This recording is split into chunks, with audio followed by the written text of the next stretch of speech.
Hello student, मैं पंकज सिंह। तो हमारी क्लास चल रही है class 11 subject math, chapter number 7 द्विपद प्रमेय बाइनोमियल थ्योरम। तो आज भाग 9 है। तो इसमें आज हम पढ़ने वाले हैं उदाहरण 9। आज का उदाहरण नंबर है उदाहरण नंबर 9।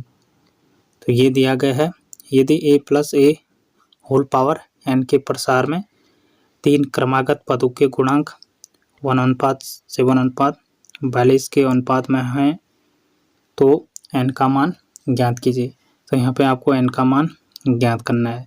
तो इनके जो पद दिए गए हैं, इनके गुणांकों का यहाँ पे अनुपात दिया गया है। अब आपको पता होगा जो द्विपद दिया गया है 1 + a होल पावर n, तो इसके 3 क्रमागत पद क्या होंगे। तो इसके जो 3 क्रमागत पद होंगे तो आपको पता होगा 3 क्रमागत पद यानी 1 2 3 या 3 4 5 इस तरीके से ये हो सकते हैं। अब यहाँ से हमने जो मिडिल टर्म का फॉर्मूला पढ़ा है तो उससे आप लोग जो 3 टर्म है वो निकाल सकते हैं। तो इसमें हम क्या करते हैं कि जो एक टर्म को r मान लेते हैं, तो इससे पहले का जो टर्म होगा वो r-1 होगा और r के बाद का जो टर्म होगा वो r+1 होगा। तो r बराबर अगर आप लोग 2 रखते हैं तो इससे पहला वाला टर्म क्या होगा r-1 यानी 2-1 करेंगे तो 1 हो जाएगा और इसके बाद का टर्म हो जाएगा r+1 यानी 3 हो जाएगा। तो ये यहाँ पे 3 क्रमागत जो पद हैं वो आ जाएंगे। तो इन तीनों को आप लोग ले सकते हैं, इससे ये क्वेश्चन सॉल्व कर सकते हैं। इसके अलावा आप लोग या तो फर्स्ट पद यहाँ पे r लेंगे, उसके बाद दूसरा पद क्या आ जाएगा, क्रमागत पद हमने यहाँ पे लेने तो r+1 आ जाएगा। इसके बाद तीसरा जो पद आएगा r+2, तो यहाँ पे भी आप लोग r के स्थान पे 2 ले सकते हैं। इसके बाद r+2 यानी 2 + 1 यानी 3 हो जाएगा। उसके बाद r+2 यानी 2 + 2 यानी 4 हो जाएगा। तो ये भी आपका क्रमागत हो जाएगा। इसका यूज भी आप लोग यहाँ पे कर सकते हैं। नेक्स्ट इसी तरीके का हम एक तीसरा यहाँ पे लेते हैं तो r+1, तो यानी r के स्थान पर अगर 1 रखेंगे तो 1 + 1 पहला पद हो जाएगा 2, दूसरा पद क्या हो जाएगा 1 + 2 यानी 3 हो जाएगा, फिर तीसरा पद 4 हो जाएगा। तो इस तरीके से भी ये आपका ये 3 क्रमागत पद बन सकते हैं। तो तीनों तरीके से आप लोग इस क्वेश्चन को सॉल्व कर सकते हैं। चाहे तो आप लोग जो ये 3 क्रमागत पद हैं तो इनको लेके कर सकते हैं, या ये दूसरा दिया गया है यहाँ पे जो तीसरा है। तो इन तीनों तरीके से आप लोग इस क्वेश्चन को सॉल्व कर सकते हैं। अब इसमें जो क्रमागत पद है तो यहाँ पे हम जो तीसरा वाला है तो इसकी लेके इस क्वेश्चन को सॉल्व करते हैं। तो चाहो तो आप लोग इन दोनों में से किसी एक को ले सकते हैं। तो यहाँ पे हम जो तीसरा वाला है तो इसके लेके जो ये क्वेश्चन है इसको सॉल्व करेंगे। अब सबसे पहले हम क्या करेंगे, जो ये 3 क्रमागत पद हैं तो जो हमारा जनरल टर्म का फॉर्मूला है तो इसको जो ये 3 पद हैं क्रमागत इनको रख के यहाँ पे इनको निकालेंगे। अब हमारे पास जो जनरल टर्म का फॉर्मूला है TR+1 = NCR a⁻n-r और b⁻r यहाँ पे हो जाएगी। अब इसमें जो फर्स्ट पद है r+1वां पद, तो इसमें हमारा जो जनरल टर्म होगा वो क्या हो जाएगा TR+1, यानी जो हमारा r+1वां पद होगा तो इसको निकालने के लिए हम क्या करते हैं, इससे एक पद नीचे हमें जाना पड़ेगा, एक पद यहाँ पे कम करना पड़ेगा। तो ये क्या हो जाएगा, जब हम एक पद कम करेंगे यानी r+1 में से -1 करेंगे तभी हम जो r+1वां पद है उस पे पहुँचेंगे। इसमें जो आपने द्विपद का विस्तार देखा होगा तो उसमें जो फर्स्ट पद होता है वो C0 से शुरू होता है। तो हमें यहाँ पे क्या दिया गया है r+1वां पद, तो हमें क्या करना है r+1वां पद में एक पद हमें घटाना है। तो ये हो जाएगा आपका जो rवां पद होगा वही हमारा r+1वां पद होगा। तो इसके लिए हम जो जनरल टर्म का फॉर्मूला है तो इसमें अप्लाई करेंगे। तो यहाँ पे जो फर्स्ट पद होगा तो ये क्या हो जाएगा NCR, और यहाँ पे जो 1 है इसके साथ जो 1 है इसकी पावर क्या हो जाएगी 1 की पावर n माइनस r हो जाएगी, क्योंकि यहाँ पे इसकी जो पावर है, जो द्विपद की पावर है वो n है, तो n में से r यहाँ पे माइनस करेंगे तो ये 1 की पावर हो जाएगी। इसके अलावा जो a की पावर है वो क्या हो जाएगी, जो यहाँ पे c के साथ r होता है वही यहाँ पे जो दूसरा पद यहाँ पे a दिया गया है इसकी पावर हो गई, तो a की पावर यहाँ पे r हो जाएगी।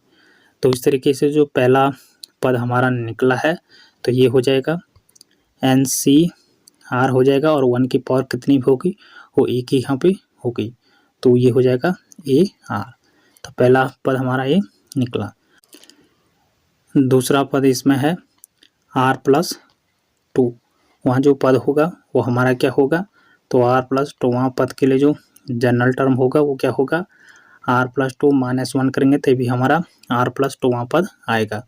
तो इसके लिए हम जो जनरल टर्म का फॉर्मूला है इसमें अप्लाई करेंगे, तो ये बन जाएगा NCR+1, और एक की पावर क्या हो जाएगी N -R+1, यहाँ पे ये माइनस ब्रैकेट के बाहर लग जाएगा।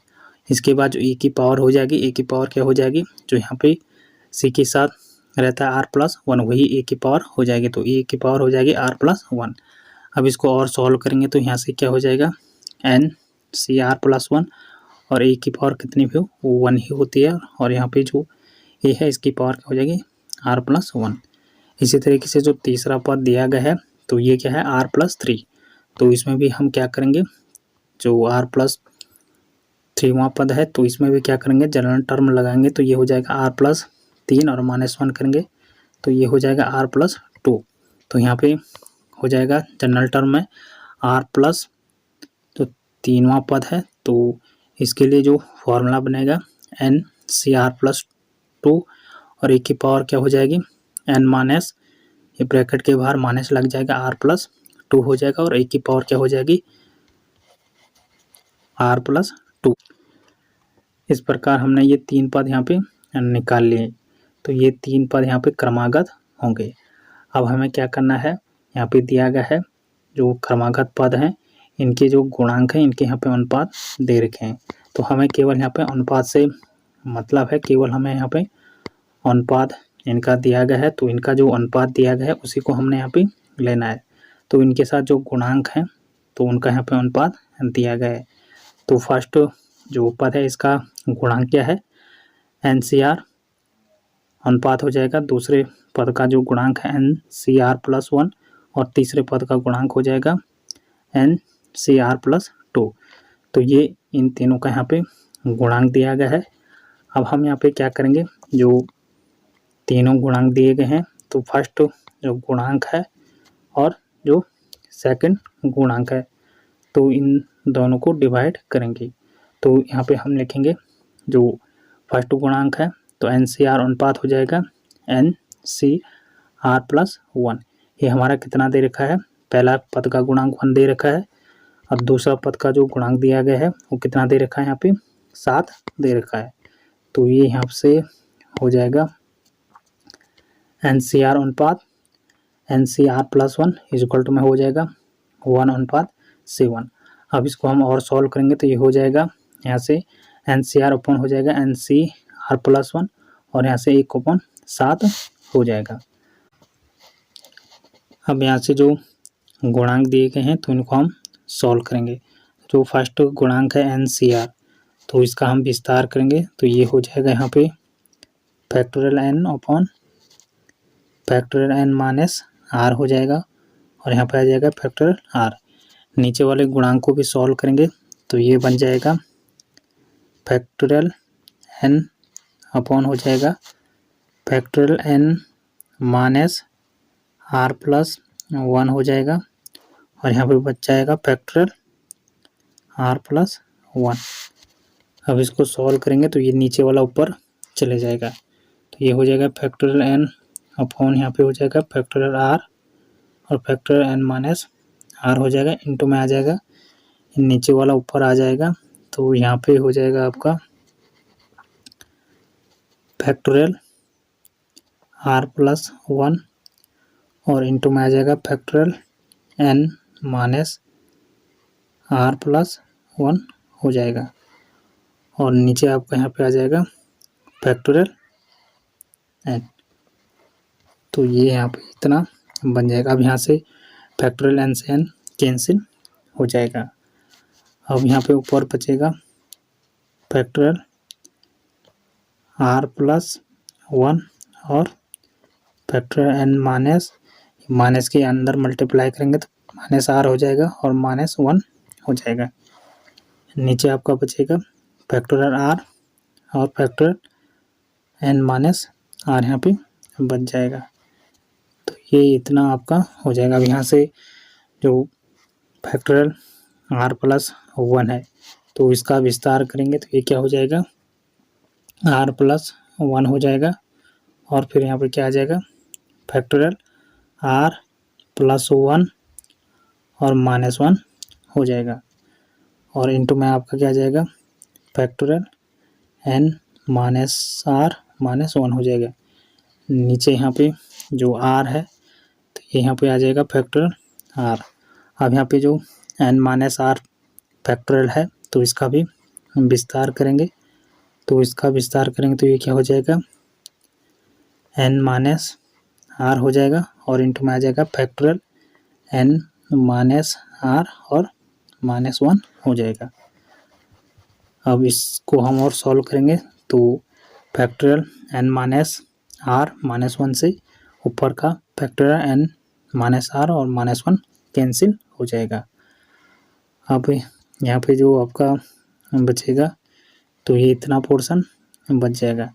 यहाँ से जो फैक्टोरियल आर प्लस 1 और -1 है तो ये क्या हो जाएगा, फैक्टोरियल यहाँ पे हो जाएगा, इसको हम लिखेंगे आर प्लस 1 और इंटू में ये हो जाएगा फैक्टोरियल, यहाँ पे कैंसिल हो जाएगा 1 से 1 तो फैक्टोरियल आर हो जाएगा। नीचे आपका क्या है, फैक्टोरियल आर और इंटू में एन माइनस आर यहाँ पे है। अब यहाँ से जो फैक्टोरियल आर है इससे कैंसिल हो जाएगा। इसमें आपका बच जाएगा यहाँ पे आर प्लस 1 अपॉन में बच जाएगा एन माइनस आर। तो ये किसके बराबर है, 1/7 के बराबर है। तो इतना यहाँ पे आपका आ जाएगा। अब इसको हम सॉल्व करेंगे तो जो 7 है तो इसका मल्टीप्लाई ऊपर हो जाएगा, 1 का मल्टीप्लाई नीचे हो जाएगा। तो यहाँ से 7 से मल्टीप्लाई करेंगे तो 7 इंटू हो जाएगा आर प्लस 1 हो जाएगा और 1 का मल्टीप्लाई एन माइनस आर से करेंगे तो ये बराबर किस साइड आ जाएगा, तो -n माइनस आर हो जाएगा। अब 7 का मल्टीप्लाई अंदर करेंगे तो ये 7r हो जाएगा, यहाँ पे 7 हो जाएगा। फिर हो जाएगा बराबर n माइनस आर हो जाएगा। अब यहाँ से जो 7r है और यहाँ पे -r है तो ये इस साइड आ जाएगा तो ये क्या हो जाएगा, 7r प्लस r हो जाएगा और प्लस में यहाँ पे 7 था बराबर यहाँ पे n हो जाएगा। तो ये दोनों ऐड होके 8r हो जाएंगे प्लस 7 और इक्वल टू में n हो जाएगा। तो n इक्वल टू आपका क्या आ जाएगा, 8r प्लस 7। तो ये फर्स्ट समीकरण बन जाएगी। इसी तरीके से हम जो रेशियो है दूसरा और तीसरा तो इन दोनों का रेशियो करेंगे तो उससे हम नेक्स्ट क्वेश्चन जो इक्वेशन है उसको निकालेंगे। नेक्स्ट यहाँ से जो दूसरा और तीसरा पद का गुणांक है तो उनका अनुपात निकालेंगे। तो दूसरा पद आपका यहाँ पे क्या है, NCR प्लस 1 अनुपात NCR2। तो इन दोनों पदों के जो गुणांक हैं तो उनका अनुपात निकालेंगे। तो इनका अनुपात दिया गया है तो ये यहाँ पे हो जाएगा आपका दूसरा पद का जो गुणांक है NCR प्लस 1 अनुपात तीसरा पद हो जाएगा इसका जो गुणांक है NCR प्लस 2। ये बराबर हो जाएगा, यहाँ पे हमारे पास दूसरे पद का जो गुणांक है तो इसका रेशियो दिया गया है 7 और तीसरे पद का जो गुणांक है उसका अनुपात दिया गया है 42। तो इसको हम यहाँ पे रखेंगे तो ये हो जाएगा दूसरे पद का गुणांक 7 हो जाएगा, अनुपात तीसरे पद का गुणांक 42 हो जाएगा। अब यहाँ से इसको और सॉल्व करेंगे तो इसको हम लिख सकते हैं NCR plus 1 upon NCR plus 2 बराबर हो जाएगा 7/42 ये हो जाएगा। इसको और सॉल्व करेंगे तो ये 7 से कट जाएगा, ये 1 हो जाएगा और यहाँ पे ये 6 टाइम इसमें चले जाएगी तो 6 हो जाएगा। अब यहाँ से जो दूसरे पद का गुणांक है तो इसका हम विस्तार करेंगे, तो ये हो जाएगा, इसका विस्तार करेंगे तो फैक्टोरियल n हो जाएगा, और अपॉन में क्या जाएगा, factorial n minus r plus 1 हो जाएगा, और इधर बचेगा फैक्टोरियल r प्लस 1। तीसरे पद का जो गुणांक है तो इसका भी विस्तार करेंगे तो ये हो जाएगा फैक्टोरियल n, अपॉन में क्या हो जाएगा, factorial n minus r plus 2 आ जाएगा, और यहाँ पे आ जाएगा फैक्टोरियल r प्लस 2 आ जाएगा। अब यहाँ से n से n कैंसिल हो जाएगा। अब ये ऊपर चले जाएगा तो ऊपर क्या हो जाएगा, फैक्टोरियल r प्लस 2 इंटू में आ जाएगा फैक्टोरियल n, और यहाँ पे जो माइनस है इसका मल्टीप्लाई अंदर करेंगे तो ये हो जाएगा यहाँ पे माइनस r और माइनस 2 हो जाएगा। नीचे आपका क्या बचेगा, जो यहाँ पे है ये नीचे आ जाएगा तो फैक्टोरियल r प्लस 1 हो जाएगा, और इंटू में आ जाएगा फैक्टोरियल n, और यहाँ पे ये माइनस चिन्ह का अंदर मल्टीप्लाई करेंगे तो माइनस r और माइनस 1 हो जाएगा। तो ये इतना यहाँ पे हमारा आ जाएगा। अब यहाँ से जो फैक्टोरियल r प्लस 2 है तो इसका हम विस्तार करेंगे तो ये क्या हो जाएगा, फैक्टोरियल r प्लस 2 का विस्तार करेंगे तो फर्स्ट आपका आ जाएगा r प्लस 2 आ जाएगा, इसके बाद आ जाएगा फैक्टोरियल r प्लस 2 माइनस 1 आ जाएगा। इसके बाद इंटू में क्या था इसके साथ, factorial n minus r minus 2 यहाँ पे था, अपॉन में आ जाएगा आपका फैक्टोरियल r प्लस 1 ये हो जाएगा, और जो factorial n minus r minus 1 है तो इसका विस्तार करेंगे तो ये क्या हो जाएगा, n माइनस r माइनस 1 ये हो जाएगा, और फिर से यहाँ पे फैक्टोरियल आ जाएगा n माइनस r माइनस 1 और फिर माइनस 1 आ जाएगा। तो ये इतना सॉल्व करने के बाद यहाँ से कौन कौन से कैंसिल हो जाएगा, तो इसमें जो फैक्टोरियल r प्लस 2 माइनस 1 है तो ये क्या हो जाएगा, इसको हम सॉल्व करेंगे तो ये हो जाएगा यहाँ पे फैक्टोरियल r प्लस 1 हो जाएगा, और नीचे आपका क्या है फैक्टोरियल r प्लस 1, तो ये और ये कैंसिल हो जाएगा। इसके अलावा जो यहाँ पे है factorial n minus r minus 1 तो ये क्या हो जाएगा, यहाँ पे माइनस 1 क्या हो जाएगा, 2 हो जाएगा, तो ये माइनस 2 हो जाएगा। अब यहाँ से ये और ये कैंसिल हो जाएगा। यहाँ से जो factorial n minus r minus 2 है और ऊपर factorial n minus r minus 2 है तो ये कैंसिल हो जाएगा। अब हमारे पास क्या बचेगा, r प्लस 2 अपॉन में क्या बच जाएगा, n माइनस r माइनस 1 बच जाएगा। तो ये इतना सॉल्व करने के बाद ये बच जाएगा, तो ये बराबर हो जाएगा 1/6 के। तो इस तरीके का आपका ये बनेगा। अब यहाँ पे ये आपका बन जाएगा। इसमें जो ये यहाँ पे दिया गया है तो इस तरीके का ये आपका रहेगा। यहाँ पे क्या है, जो ये माइनस चिन्ह है इसका हमने मल्टीप्लाई अंदर कर लिया है तो माइनस r और माइनस 1 यहाँ पे आएगा। चाहे तो इसको आप लोग इसको बाहर ही रख सकते हैं। तो ये इस तरीके का आपका बन जाएगा।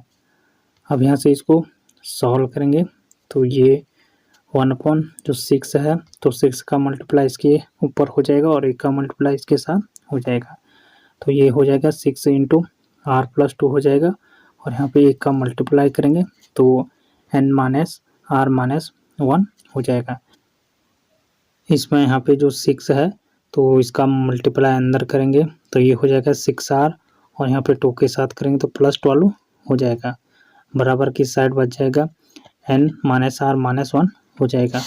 इसको और सॉल्व करेंगे तो यहाँ पे 6r है और यहाँ पे माइनस r है, तो ये बराबर की साइड आ जाएगा तो क्या हो जाएगा, प्लस r हो जाएगा। तो ये हो जाएगा 6r प्लस r हो जाएगा प्लस 12, और यहाँ पे जो 1 है तो बराबर की साइड आ जाएगा, तो ये क्या हो जाएगा, माइनस में है तो यहाँ क्या हो जाएगा, +1 हो जाएगा और बराबर की साइड n बच जाएगा। यहाँ से सॉल्व करेंगे तो 6r और r ये हो जाएगा 7r हो जाएगा और 12 + 1 हो जाएगा 13 हो जाएगा बराबर n हो जाएगा। तो n बराबर क्या आ जाएगा, 7r + 13। तो ये दूसरी समीकरण बन जाएगी। अब यहाँ से जो फर्स्ट और सेकंड समीकरण है, तो फर्स्ट समीकरण ये है और समीकरण दूसरी आपकी ये है, तो इन दोनों को हम बराबर करेंगे। तो फर्स्ट समीकरण है n बराबर क्या दिया गया है, 8r + 7 बराबर की दूसरी समीकरण क्या है, 7r + 13 हो जाएगी। अब यहाँ से इसको सॉल्व करेंगे तो इसमें जो 8r है और बराबर की साइड, इस साइड कितना है 7r है, तो इधर की साइड आएगा तो ये होगा -7r और जो यहाँ पे 13 है और ये 7 है तो ये बराबर की साइड आएगा, तो यहाँ पे प्लस है, यहाँ आके ये नेगेटिव हो जाएगा, तो 13 - 7 हो जाएगा। अब इसको सब्ट्रैक्ट करेंगे तो 8r में से 7r चलेगा तो r यहाँ पे बचेगा, बराबर आएगा। तो यहाँ से 13 - 7 करेंगे तो ये 6 आ जाएगा। अब जो r की वैल्यू है तो इसको आप लोग समीकरण 1 या समीकरण 2 दोनों में से किसी एक में रखेंगे तो आपकी n की वैल्यू निकल के आ जाएगी।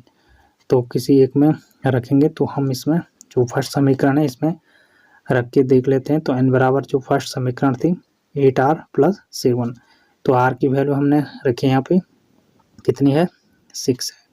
तो फर्स्ट जो समीकरण है n बराबर 8r + 7, तो यहाँ पे जो r की वैल्यू है 6 हमने रखी, तो ये हो जाएगा 8 × 6 + 7 हो जाएगा, तो 48 हो जाएगा। 8 × 6 + 7 करेंगे तो n बराबर क्या हो जाएगा, 55 आ जाएगा। तो ये यहाँ पे n की वैल्यू हमने फाइंड कर ली है, तो n का मान यहाँ पे 55 आपका आ जाएगा। तो आज हमने उदाहरण नंबर 9 पढ़ा है, आगे हम उदाहरण नंबर 10 पढ़ेंगे। धन्यवाद।